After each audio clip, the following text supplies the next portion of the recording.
It's 2 a.m. The garage is empty. Everyone else went home hours ago, but I'm still here, rewinding the same 40 seconds of Toyota's pit stop for the 11th time. I'm not looking for a mistake. There isn't one. That's the problem. Because if I can't find what they're doing, how is anyone supposed to beat it? This isn't fiction. This is what's actually happening inside the 2026 NASCAR Cup Series garage right now. Crew chiefs are murmuring in hallways between meetings. Broadcasters are hinting at something on air without ever saying it outright. There's a feeling spreading through the paddock that one manufacturer looks too prepared, week after week, regardless of the track type, the weather, or the format of the race. Before going further, if this kind of NASCAR breakdown is something you want more of, hit subscribe on NASCAR Racing World. We're closing in on 500 subscribers, and every like, comment, and share genuinely helps this channel keep producing stories like this one. Your support is what allows deeper breakdowns like this to actually get made and reach more fans who care about the sport the same way you do. The pattern didn't stay confined to one type of track, and that's exactly what made it harder to explain away. Toyota-backed teams, including Joe Gibbs Racing and 23XI Racing, showed strong competitiveness at intermediate tracks, short tracks, and super speedways alike. That spread across track types is what caught attention first among people who study the sport closely. Teams are usually strong at certain track configurations and weaker at others, based on setup philosophy, horsepower delivery, or aerodynamic package. Toyota wasn't following that expected rule. And the strangest part? Nobody could say Toyota broke a single rule. What actually caught people's attention wasn't raw speed on a single lap. It was efficiency across an entire race weekend. Fast unloads at the start of practice. Sharp adaptation when track conditions shifted mid-race due to temperature or tire wear. Clean, repeatable pit sequences that didn't fall apart under pressure. Command of the closing laps when other teams were scrambling to adjust strategy on the fly. These were performance that other manufacturers experienced. Then came the playoff points angle, which raised the stakes even further. In a point system where every stage win and bonus point becomes currency heading into the postseason, Toyota teams kept banking those points at a higher rate than their competitors. It wasn't one spectacular finish carrying the narrative. It was a pattern of accumulation, race after race, that started showing up clearly once people began tracking the numbers across the season. Fan reactions started building around this exact detail, and it wasn't limited to a handful of posts. One fan wrote, "It's not luck when it happens every single week."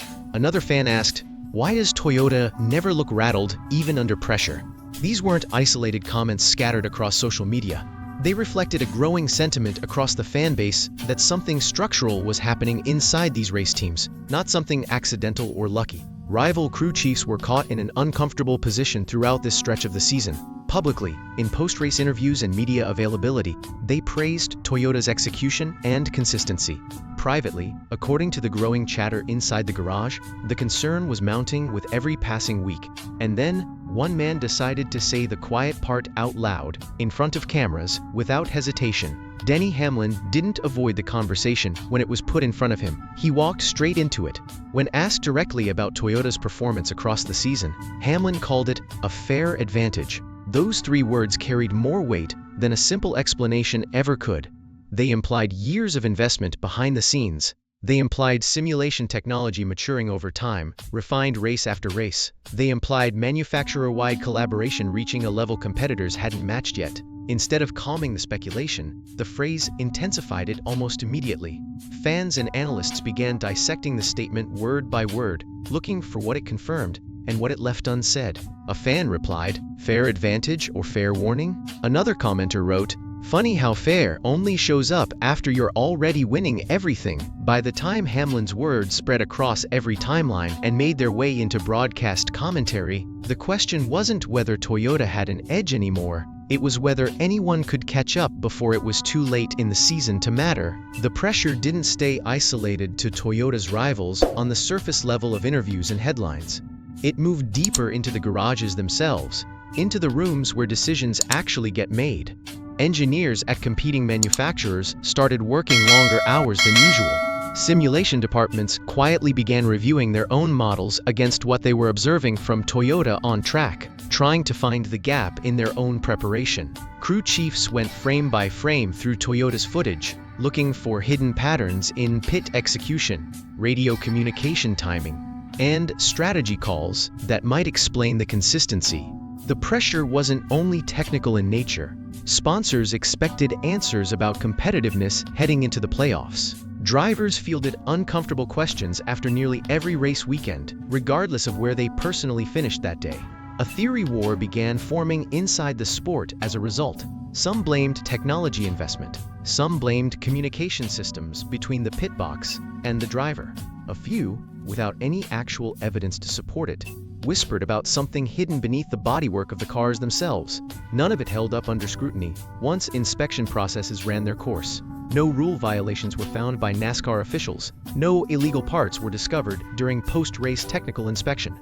And somehow, that made the entire situation feel heavier, not lighter, for everyone trying to find an explanation. No one could prove anything wrong. And somehow, that made it worse for the teams chasing an answer. Because if this wasn't about a part, it was about a system. And systems are so much harder to copy than parts. A part can be reverse engineered once it's identified and understood. A system built over years, involving people, communication protocols, and repeated execution under pressure, cannot be replicated overnight, no matter how much a competing team invests in trying. As the season moved into the playoffs, the stakes stopped being about a single championship trophy. This started looking like a potential shift in manufacturer power that could last for years beyond this one season. Technology can eventually be copied by competitors willing to invest the time and resources. Culture inside a race team, built through years of shared experience, cannot be copied the same way, regardless of budget. The media cycle kept feeding itself throughout the stretch run of the season. Every Toyota win reignited the same debate across broadcasts and social platforms. Every strategy call from a Toyota pit box became proof for one side of the argument or the other, depending on who was watching. The fan base split clearly into two camps as the storyline developed. Some fans praised the discipline behind what they were seeing on a weekly basis. One fan said, "This is what happens when you actually build a program instead of a driver." Others pushed back hard against that framing. Another fan said, "At what point does dominance start looking less like skill and more like a broken system?" Both camps kept the conversation alive, heading into the final stretch of the championship battle. Toyota hasn't said much since Hamlin's comment made headlines across the racing world. They haven't needed to say anything further. Every clean pit stop continues to speak for them on its own, and somewhere in another garage right now, a crew chief is still rewinding that same 40 seconds of footage, still looking for the crack in the wall that might not exist at all. Because in NASCAR, the most dangerous advantage is always the one hiding in plain sight, in front of everyone, with nothing to hide behind.